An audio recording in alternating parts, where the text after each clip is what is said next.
These Aurora HO slot cars called Thunder Jets from the 60s have a really big following still. But here's a chassis to them.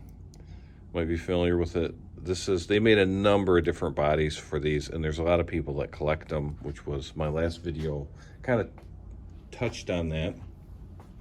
But most people's first experience with these is mediocre at best. Now, this is pretty much a totally stock Aurora Thunder Jet from the 60s. Luckily, the original rubber tires haven't dried out and got hard, so they have a pretty normal traction for one of these when they're new. But it's relatively slow, doesn't have very good handling, at least can even spin out on the straight. And it's funny because I've seen some questions on the internet, Facebook groups and whatnot, from beginners, and they're like, well, what's the deal with these? They're slow, they don't handle good, and there's two parts to it. One, you got to know what to do, but it's not that hard to get them to run a little bit better, like this yellow chaparral. And it's kind of rewarding with just a little attention that you can make the car notably faster, especially when you're 10 or 12 years old.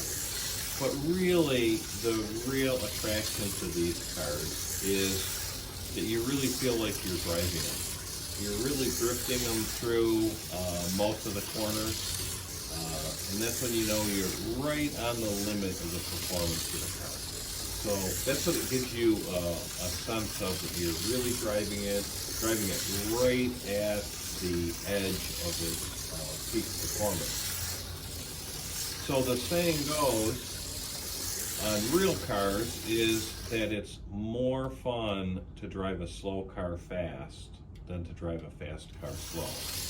And that's exactly what these Aurora Thunder Jets are like compared to some of the current cars. So, and that's okay. It doesn't mean one's better than the other. And I compare it to restaurants. Like, there's different restaurants, they have different types of food, whether it's Mexican or Italian. If you go to an American steakhouse, there's usually a big, thick, juicy piece of red meat, but they're all different, but they're not necessarily better. So I like to have these different types of slot cars that I can run, and the different types of slot cars have a little different requirements to run in terms of power and control, and to a certain extent the track layout. And I can make some other videos of like what's it take to have fun with these.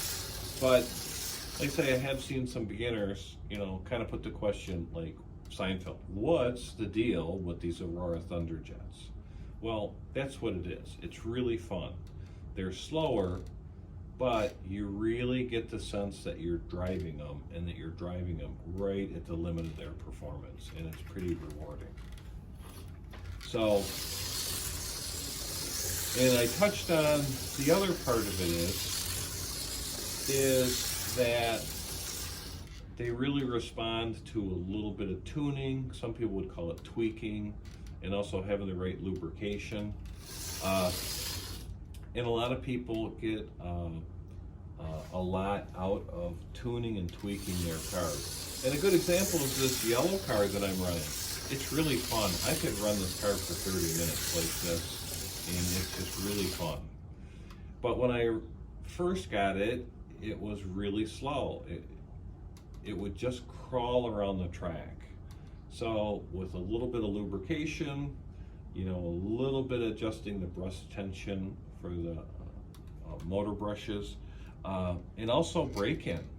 With a lot of running, it broke in, and it's a little quicker now, but it's really smooth and just really fun. So I know I probably have cars that are a little faster than this one, but fun factor, this one's just right up there, and nothing seems to really upset it. It just sort of just clicks off 10 or 20 laps, like I say, right at the limit of its performance. So it's just, you know, it's really fun. So now compared to today's cars, you might go and buy one of these Auto World cars. This is a 4-gear. So you see those silver round traction magnets. They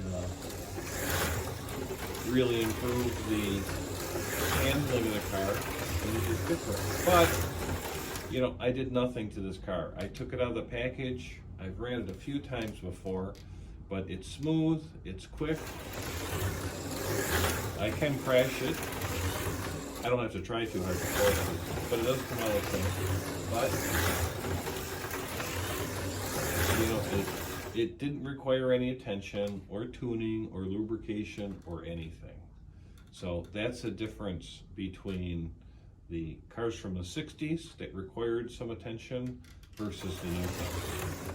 Now, I know there's quality problems with some of the new cars. That's a whole different thing.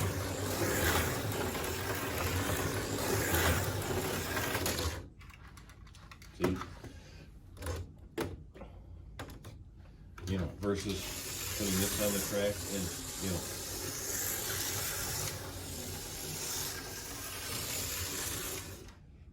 So, yeah, I think that question, it needed a good answer. And hopefully I've answered that adequately. I hope everyone agrees with me. If you don't, that's fine. You can put something in the comments. But that's the deal with Aurora Thunder Jets is, you know, when you get them running right, they're really fun to drive.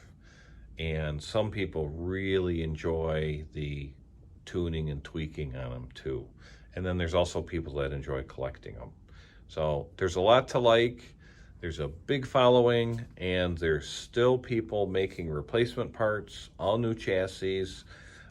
There's a lot of serious racing with them. It's amazing on something that came out over 60 years ago. So let me know what you think in the comment section.